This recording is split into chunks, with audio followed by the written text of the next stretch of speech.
Hello everyone, welcome back once again. और आज का जो वीडियो है बहुत ही मजेदार और इंटरेस्टिंग, जिसको हम लोग स्टैटिस्टिक्स कहते हैं। और आज मैंने पहले से ही इंफॉर्मेशन लिख रखा है क्योंकि आज मैं क्वेश्चंस नहीं करा रहा हूं। आज मैं आपको स्टैटिक्स के कंसेप्ट्स, स्टैटिक्स में क्या क्या चीजों की जानकारी चाहिए आपको, उन सब चीजों के बारे में मैं आपको बताने वाला हूं। तो सबसे पहले शुरुआत करते हैं हम अपने वर्ड स्टैटिस्टिक्स से कि स्टैटिस्टिक्स से हम क्या समझते हैं, क्या होता है। मैंने कुछ एग्जांपल लिखा है पीछे में कि जैसे सपोज कीजिए कि आपका रिजल्ट हो गया, वो स्टैटिस्टिक्स का पार्ट है। आप प्रॉफिट एंड लॉस कर रहे हो, वो किसी कंपनी में किसी को सैलरी दिया जा रहा है, वो स्कूल्स में जो रिजल्ट्स दिए जाते हैं आपको, वो ये सभी स्टैटिस्टिक्स के पार्ट है। आपके क्लास में कितने बॉयज हैं, कितने गर्ल्स हैं, वो भी स्टैटिस्टिक्स के पार्ट्स हैं। आपकी क्लास में कितने ऐसे बच्चे हैं जो आपको 90% से ऊपर ले आए हैं, कितने बच्चे हैं जो 80% से ऊपर ले आए हैं, कितने बच्चे ऐसे 70% से ऊपर ले आए हैं, कितने बच्चे ऐसे हैं जो 60% से ऊपर ले आए हैं। ये सभी क्या है, स्टैटिस्टिक्स है। एक दिन की बात है, जब मैं 9th में था तो मेरे टीचर आए क्लास में और आकर के उन्होंने एक एक करके सबको खड़ा करके पूछना शुरू कर दिया। क्या पूछ रहे थे कि मैथ्स में आपको कितने नंबर आए हैं इस बार, पिछले टर्म में कितने आए थे और उसके पिछले टर्म में कितने आए थे। तो 3 चीजों का डेटा पूछना शुरू कर दिया उन्होंने। तो किसी के 50, किसी के 60, किसी के 70 जो भी मार्क्स आए हैं सब बच्चों ने अपने अपने बताए। उन्होंने जब बच्चे बता रहे थे उनके नाम के सामने वो डेटा इनपुट किए जा रहे थे और फिर उसको बोर्ड पर सब आपका लिखे जा रहे थे। और जब बोर्ड पर मेंशन उन्होंने कर दिया तो सपोज करते हैं एक एग्जांपल लेते हैं। जैसे मान लेते हैं आप में से किसी का नाम है रोहित, किसी दूसरे व्यक्ति का नाम है मोहन, किसी का नाम है राम और किसी का नाम है सीता। ठीक है, तो आपको मैं टर्म 1 ले लेता हूं, टर्म 1, टर्म 2 और टर्म 3। 3 टर्म के हम लोग यानी 3 टेस्ट हुए होंगे, तीनों टेस्ट के मार्क्स आपसे लिखा जा रहा है। तो रोहित के आए हैं 10, इसमें आए हैं 15 और इसमें आए हैं 20। मोहन के आए हैं 10, 12 और 18। फिर राम के आए थे 7, 12 फिर 8। फिर सीता के आए हैं 10, 12 और 15। ऐसे नंबर आप लोग के आए हैं। टीचर ने ऐसे लिखा और बोर्ड पर इनपुट कर दिया और टीचर ने बोल दिया यही स्टैटिस्टिक्स है। तो मैं भी यही कह रहा हूं, ये भी क्या है, स्टैटिस्टिक्स है।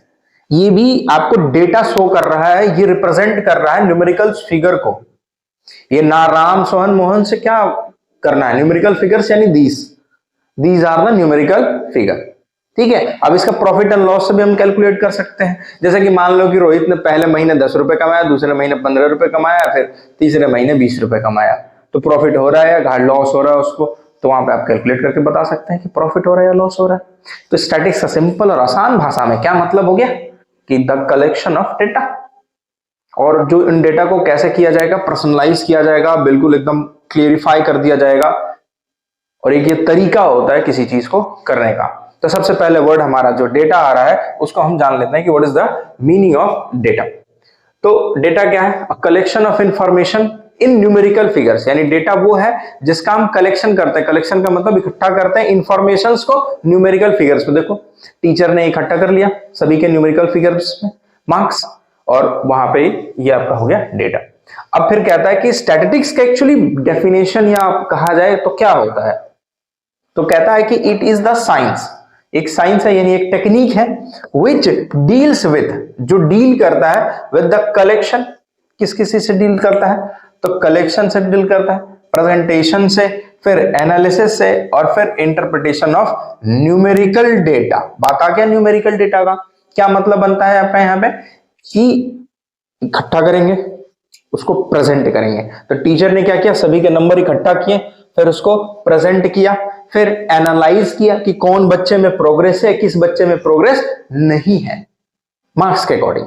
ठीक है, तो टीचर ने यहाँ पे एनालाइज कर लिया कि रोहित बहुत बढ़िया कर रहा है, मोहन भी बढ़िया कर रहा है, आपका राम जो है फिर लास्ट में गड़बड़ कर दिया, सीता जो है ठीक है एवरेज चल रही है, मेहनत कर रही है। तो पता चल गया, एनालाइज कर दिया, हमें पता चल गया। अब वो पता कर सकता है टीचर की क्यों परेशानी हो रही है, क्यों बच्चा का अच्छे नंबर्स नहीं आ रहे, क्यों अच्छे से वो पढ़ नहीं रहा है। इंटरप्रेट कर लिया, फिर द न्यूमेरिकल डेटा। तो इन सबको रिप्रेजेंटेशन का जो होता है आपका, उसको हम लोग कहते हैं स्टैटिस्टिक्स। इस बात को याद कर लीजिएगा, अच्छे से समझ लीजिए कि क्या कहा जा रहा है। ठीक है, डेफिनेशन रट्टा मारने से नहीं होगा, आप समझ लीजिए बात कि कलेक्शन है, प्रेजेंटेशन है, कलेक्ट इकट्ठा किए, प्रेजेंटेशन यानी प्रेजेंट किए एक चीजों को, फिर एनालाइज किए कि कौन अच्छा परफॉर्म कर रहा है, फिर उसके बाद इंटरप्रेट भी किए कि हाँ भैया तुम देखो बढ़िया कर रहे हो, तो देखो यहाँ नंबर तुम्हारे गड़बड़ आए, देखो यहाँ पे तुम्हारे ठीक आए हैं, ऑफ द न्यूमेरिकल डेटा, जो नंबर्स दिए गए उसको एनालाइज करेंगे। ऐसे ही सैलरी में कि इस एम्प्लॉय की सैलरी इस बार बढ़ी है, इस एम्प्लॉय की सैलरी इस बार नहीं बढ़ी है, क्यों? क्योंकि उसका परफॉर्मेंस अच्छा नहीं था। तो इस तरीके से आप एनालाइज कर सकते हैं। अब कुछ बातें लिखी गई हैं कि in plural form statistics is data. नहीं समझ में आया ना? मेरे को भी नहीं समझ में आया क्या लिखा है, लेकिन पढ़ते हैं फिर से, देखते हैं कुछ शायद समझ में आता है। इन singular form statistics is subject.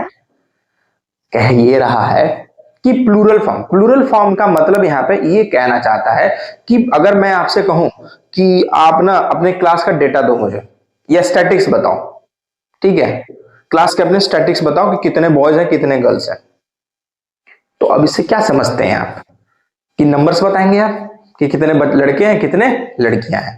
मैंने 10 बच्चों को खड़ा किया है, बोला सबको अपने अपने स्टैटिक्स दो मुझे कि आपके टर्म 1, टर्म 2 और टर्म 3 में कितने कितने मार्क्स आए हैं, आप वो मुझे दो। तो ये क्या है? स्टैटिक्स है, यानी हम डेटा को इकट्ठा कर रहे हैं, तो ये प्लूरल फॉर्म में यहां पे ये कहा जाएगा।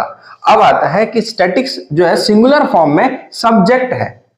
अब मैं कहूं गया क्लास में मैं और मैंने बोला ओपन द स्टैटिक्स चैप्टर, क्या मतलब हुआ? मैं चैप्टर की बात कर रहा हूं ना, किसी पर्टिकुलर चीज की, मैं डेटा की तो बात नहीं कर रहा, मैंने ओपन करने की बात कहा। Give me the statics book, मुझे स्टैटिक्स की बुक दो, तो सिंगुलर फॉर्म में यहां पे ये होता है। अब उसका दूसरा मतलब भी निकलता है क्या कि स्टैटिक्स जो है एक सब्जेक्ट के जैसे रोल प्ले करता है और स्टैटिक्स जो है डेटा है, तो दोनों है यहां पे। तो स्टैटिक्स अगर डेटा मांगा जा रहा है तो यानी प्लूरल फॉर्म में कहा जा रहा है, यानी बहुत सारे डेटा लिखा जाएगा। सब्जेक्ट की बात की जा रही है तो सिर्फ एक बुक मांगा जाएगा आपसे, 2 बुक मांगा जा सकता है बाद में, ठीक है, बोला जाएगा कि दो वॉल्यूम 1 की बुक दो मुझे स्टैटिक्स का, तो सब्जेक्ट की बुक मांग रहे हैं ना आप, दैट इज हियर। चलो अब लिखता है कि स्टैटिक्स नहीं हो सकता, नॉट स्टैटिक्स क्या नहीं हो सकता, जैसे पॉवर्टी, ऑनेस्टी, आपका क्लेवरनेस, इंटेलिजेंस, ये सभी ना आपके स्टैटिक्स में काउंट नहीं किए जा सकते हैं। गरीबी का मापदंड जो नंबर्स होगा उस पे होगा, लेकिन गरीबी एक वर्ड है, फी एक तरीके का, मतलब समझो कि हम बता रहे हैं कि देखो ये गरीब है, अरे गरीब कैसे हो सकता है उसके पास कार नहीं हो तो गरीब है, साइकिल नहीं है तो गरीब है, डिफाइन हो सकता है किसी के अकॉर्डिंग, कुछ भी चीजें बताई जा सकती हैं। तो यहां पे स्टैटिक्स जो है इन सब चीजों के लिए इस्तेमाल नहीं किया जाता है। उसके बाद आता है कि it is compared for information, ठीक है, ये बोलता है कि ये जो स्टैटिक्स है वो हम इस्तेमाल करते हैं, कंपेयर करते हैं इंफॉर्मेशन को। मैंने कंपेयर किया इंफॉर्मेशन को कि ये बच्चा इसके साथ ये तरक्की हुई है, ओके, इसमें हाँ चेंजेस आए हैं, इसमें नहीं सर इसमें चेंजेस नहीं आए हैं, तो हमने कंपेयर कर लिया ना सबको, इससे तो जब हमने कंपेयर किया, वही कहता है कि it is used for comparing the data, या it is compared for information. हम कंपेयर करते हैं फिर इंफॉर्मेशन उससे निकालते हैं। जैसे एक्सपेरिमेंट्स करना है, मैंने एक एक्सपेरिमेंट किया, दूसरा एक्सपेरिमेंट किया, तीसरा एक्सपेरिमेंट किया, चौथा एक्सपेरिमेंट किया, फिर सबके मैंने रिजल्ट्स देखे, फिर डेटा एंट्री कर रखा है मैंने अपना, और फिर उसे मैनेज किया कि अच्छा यहाँ गड़बड़ हो रहा है, अच्छा ये नमक इतना डालना था, पानी इतना डालना था, चीनी इतना डालना था, जिसके कारण टेस्ट बहुत बढ़िया होता। तो ये सारी चीजें यहाँ से आपको मिलेगी। फिर बोलता है कि a single observation is not data. Single observation मतलब एक बच्चे का मैंने नाम लिख दिया 10, 20, 50, 60, 70, 80, 90, 100। सिंगल ऑब्जर्वेशन मतलब एक किसी चीज को रिप्रेजेंट कर रहे हैं, तो that is not the data. Data जो है मल्टीपल चीजों को काउंट करता है, मल्टीपल चीजों को उसमें लेता है, ठीक है। चलो अब बोलता है कि स्टैटिक्स के लिमिटेशन यानी कुछ पाबंदियां हैं कि उससे वो एक्सेस नहीं किया जा सकता, या उससे आगे वो क्रॉस नहीं कर सकता। जैसे it deals with groups, statics जो है ग्रुप्स के साथ डील करता है, वो अकेला नहीं आ सकता कभी भी, तो ये पाबंदी है उसके ऊपर। अगर वो अकेला आएगा तो वो सिंगल डेटा, ठीक है, तो सिंगल ऑब्जर्वेशन जो आप करेंगे वो डेटा आपका होगा ही नहीं, तो स्टैटिक्स तो आप कह ही नहीं सकते उसको, ठीक है। तो ये deals with groups and not with individuals, groups के साथ डील करता है और इंडिविजुअली यानी अकेला ये नहीं आ सकता है, ठीक है।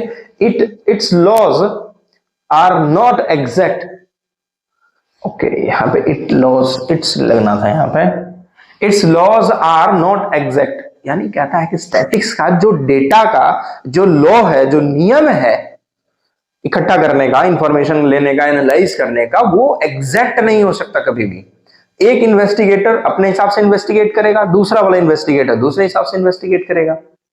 ठीक है, हो सकता है कि जो मैथ्स के टीचर आए, हिंदी के टीचर आए, इंग्लिश के टीचर आए, सब्जेक्ट के मार्क्स मांगे। फिर अगली बार क्या हुआ, एक दिन म्यूजिक के टीचर आए और उन्होंने मार्क्स के बदले बच्चों को बोला खड़े हो जाइए, गाना सुनाइए मुझे आप। बात समझ में आया? पीटी टीचर आए, कह रहे हैं चलो दौड़ के दिखाओ। हाँ भाई, इसकी स्पीड बढ़िया है, इसकी स्पीड बहुत बढ़िया है, ये नहीं, ये तरक्की करने की आवश्यकता इसे भी है। हर टीचर का यानी हर इन्वेस्टिगेटर का अपना अपना डिमांड होता है, अपने अपने क्राइटेरिया होते हैं, उसके अकॉर्डिंग वो वर्क प्ले करते हैं, रोल प्ले करते हैं। तो वैसे ही कहता है कि its laws are not exact, जो स्टैटिक्स के रूल्स रेगुलेशन है वो एग्जैक्ट नहीं होते, they are true on average only. ये न्यूनतम कहा जा सकता है कि हाँ ठीक है, ओके ओके ओके ओके कहता है ना, ओके ओके, तो ओके ओके वाली यहाँ पे बात है आपका। अब थोड़ी सी चीजें और देख लेते हैं कि टाइप्स ऑफ डेटा क्या होता है। तो दो डेटा होते हैं, प्राइमरी और सेकेंडरी। प्राइमरी डेटा क्या होता है और सेकेंडरी डेटा क्या होता है, बड़ा मजेदार है। अभी मैंने बात किया कि जब क्लास में टीचर आए, आपसे मार्क्स पूछे और अपने मार्क्स बताया, तो वहां पर जो टीचर है वो इन्वेस्टिगेटर है, वो इन्वेस्टिगेट कर रहा है, सबसे मार्क्स इकट्ठा कर रहे हैं। इट मींस जो पहले इन्वेस्टिगेट करता है और डेटा को इकट्ठा करता है, कलेक्ट करता है, that is termed as primary data, उसको हम लोग कहते हैं प्राइमरी डेटा। जरा ध्यान से देखो क्या लिखता है, the data collected by the investigator, जो चीज जांच पड़ताल कर रहे हैं वो आपसे, himself with the proper plan, proper plan के अकॉर्डिंग उन्होंने इकट्ठा किया। पहले टर्म 1 के मार्क्स लिखे, फिर टर्म 2 के, टर्म 3 के। ठीक है, तो वहां पे वो होता है, जैसे कि मान लीजिए कुछ एग्जांपल दिया लिखा हुआ सर्वे, जनगणना करने वाले हैं। हाँ, आप अपना नाम बताइए, राम कृपाल शर्मा। अच्छा, पत्नी का नाम शिव। फिर दूसरा, हाँ भाई बच्चे कितने घर में, 4। अच्छा, कितने उम्र के हैं, 10 से 6, 5 से 4, 2 से 3, जो भी उम्र के होंगे आपने बताया। बूढ़े बुजुर्ग कोई घर में, हाँ, जॉइंट फैमिली है, नहीं, न्यूक्लियर फैमिली है, हाँ, करते हुए आपने, उसने आपसे सारी इंफॉर्मेशन लिए और फिर वो चला गया किसी और के घर पे, फिर वहां से भी वैसे इंफॉर्मेशन लिया, फिर वो चला गया कहीं और पे। अब जो इकट्ठा कर रहा है इंफॉर्मेशन, वो ले रहा है, उसको सर्वे कहते हैं। तो ये तो जनगणना की सर्वे हो गई। वैसे ही क्लास में जो टीचर आपसे इंफॉर्मेशन ले रहे थे कि अच्छा नंबर कितने आए, क्या क्या चीजें आपको आई हैं, तो वो भी सर्वे हो गया। आप किसी दिन निकले एक कॉपी लेकर के और अपने मोहल्ले में देखने शुरू किए, अच्छा इनके किसके किसके घर में फ्रीज है, अच्छा हाँ 5 घरों में फ्रीज है, हाँ कितने घर में टीवी है, 10 घरों में टीवी है, किसके घर में वाईफाई लगा हुआ है, ओके, कितने लोगों के घर में आपका वाटर कूलर लगा हुआ है, ये अच्छा, कितने घरों में एसी लगा हुआ है, कितने की बिजली की यूनिट यूज की जाती है पर मंथ, गए आपने इकट्ठा करके ले आए। क्यों? क्योंकि आपको जानकारी लेना था कि हमारे जो सोसाइटी है वो कितना रिच है, कितना पुअर है, या कितने ज्यादा हम रिसोर्सेस पे डिपेंडेंट है। तो आपने इंफॉर्मेशन इकट्ठा की, लाए, एनालाइज किया, काम खत्म आपका। तो वही बोल रहा है, इन्वेस्टिगेटर वो होते हैं जो इन्वेस्टिगेट करते हैं, डेटा को इकट्ठा करते हैं खुद ही वो जा करके वहां पे। इंटरव्यूज, जैसे कि आपसे बुलाया गया, आपसे 2-4 सवाल पूछे गए, तो इंटरव्यू हो गया, आपसे इंफॉर्मेशन ले लिया जाएगा। अच्छा हाँ ओके, आपके हिंदी में इतने आए, मैथ्स में इतने आए, इंग्लिश में इतने आए, अच्छा पिछले 2 साल पहले कितने आए थे, अच्छा इसमें इतने आए, तो इस तरीके से ये लिया जाता है। अब बात करते हैं हम लोग सेकेंडरी डेटा का। सेकेंडरी डेटा क्या होता है? बोलता है कि सेकेंडरी डेटा ठीक इसी का उल्टा होता है, कि ये तो इन्वेस्टिगेटर इकट्ठा करता है, और यहाँ पे इन्वेस्टिगेटर इकट्ठा नहीं करता, या कोई और इकट्ठा करता है और उस डेटा को हम लोग यूज करते हैं। जैसे कि the data collected by someone, किसी के और के द्वारा कलेक्ट किया जाता है, यहाँ पे इन्वेस्टिगेटर के द्वारा, यहाँ पे someone other than the investigator, जो इन्वेस्टिगेटर होता है उसके अलावा किसी के द्वारा डेटा जो है इकट्ठा की जाती है, इंफॉर्मेशन गैदर किए जाते हैं। और ये जो डेटा होता है यूज्ड केयरफुली, हमें क्या होना चाहिए कि सावधानी से इसका इस्तेमाल करना चाहिए। ठीक है, क्यों? क्योंकि हो सकता है कि जो मैथ के टीचर ने डेटा इकट्ठा की वो मैथ्स के लिए इकट्ठा किया है, उससे हिंदी को क्या लेना देना है, कोई लॉजिक नहीं बनता। उससे म्यूजिक को क्या लेना देना, उससे पीटी को क्या लेना देना है, यानी फिजिकल एजुकेशन को क्या लेना देना है, उससे आपको हिंदी, मैथ्स, इंग्लिश, उर्दू, फारसी, बांग्ला, जितने भी लैंग्वेज है, क्या लेना देना है एक मैथ्स के सब्जेक्ट से, आपको कोई लेना देना नहीं है।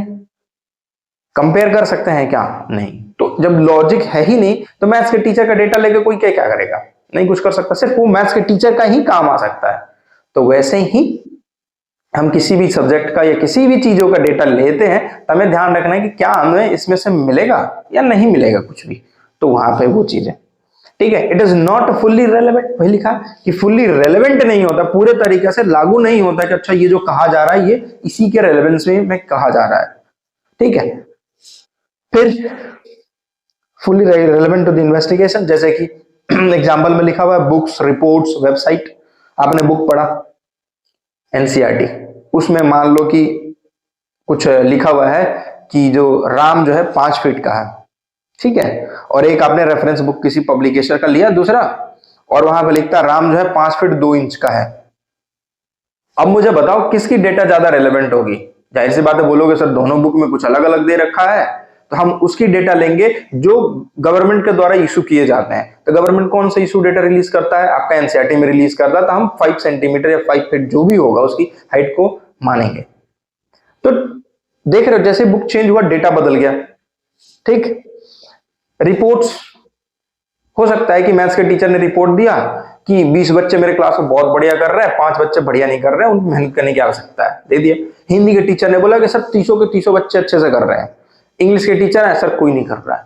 उर्दू के टीचर सर पढ़ते ही नहीं है कोई भी, ठीक है, ऐसा नहीं है, लेकिन हाँ संस्कृत के टीचर है सर सब बच्चे 30 में से 30 आउट ऑफ बढ़िया कर रहे हैं परफॉर्मेंस। तो हर चीज का रिपोर्ट अलग है, हर सब्जेक्ट का रिपोर्ट अलग है। तो कैसे आप कह सकते हैं कि वो इस दूसरे सब्जेक्ट के लिए उस बच्चा वो मैथ्स में अच्छा है तो हिंदी में अच्छा नहीं, तो हिंदी में अच्छा है तो इंग्लिश में अच्छा नहीं? तो ये लॉजिक तो सबके अलग अलग है। तो रिपोर्ट्स, फिर वेबसाइट। वेबसाइट कौन ऑपरेट करते हैं? जो आप गूगल पे सर्च करते हैं, खास करके गूगल पे सर्च मारे कि who is the prime minister of India, तो लिख करके, आजकल तो जेमिनी आ गया है, चैट जीपीटी और ये पता नहीं कितने मेटा और ये सब आ गया है, तो आपको दे दे। उसके नीचे भी जाओगे तो देखोगे कि वेबसाइट का ना लिंक लिखे हुआ होता है HTTPS और आपके // और फिर जो भी वेबसाइट का नाम होगा information.in, ये वो जो भी होगा आपका। तो उसमें भी डेटा कौन एंट्री किया है? तो कोई थर्ड पार्टी किया होगा, जिसकी वेबसाइट है वो उसने इनपुट किया होगा डेटा। हो सकता है कि वो इनपुट गलत भी हो सकता है, ठीक है। वो बोले कि अभी जो प्राइम मिनिस्टर जो है मोदी नहीं अमित शाह है, ठीक है। कंसिडर बस समझने के लिए कि प्राइम मिनिस्टर जो है हमारे अभी अमित शाह है, मोदी जी नहीं है। लेकिन और जगह सब जगह प्राइम मिनिस्टर मोदी मिलता है। तो ये कहता है कि इन सब चीजों का आप जब इंफॉर्मेशन इनसे लें तो सावधानी से लें, देख लें, जांच पड़ताल कर लें कि क्या ये आपके काम का है या नहीं। मिलते हैं अगले वीडियो में, तब तक आप अपना, अपने पड़ोसियों का, अपने रिश्तेदार का ख्याल रखें। इसके आगे के कंसेप्ट्स अगले वीडियो में मिलेंगे। जय हिंद।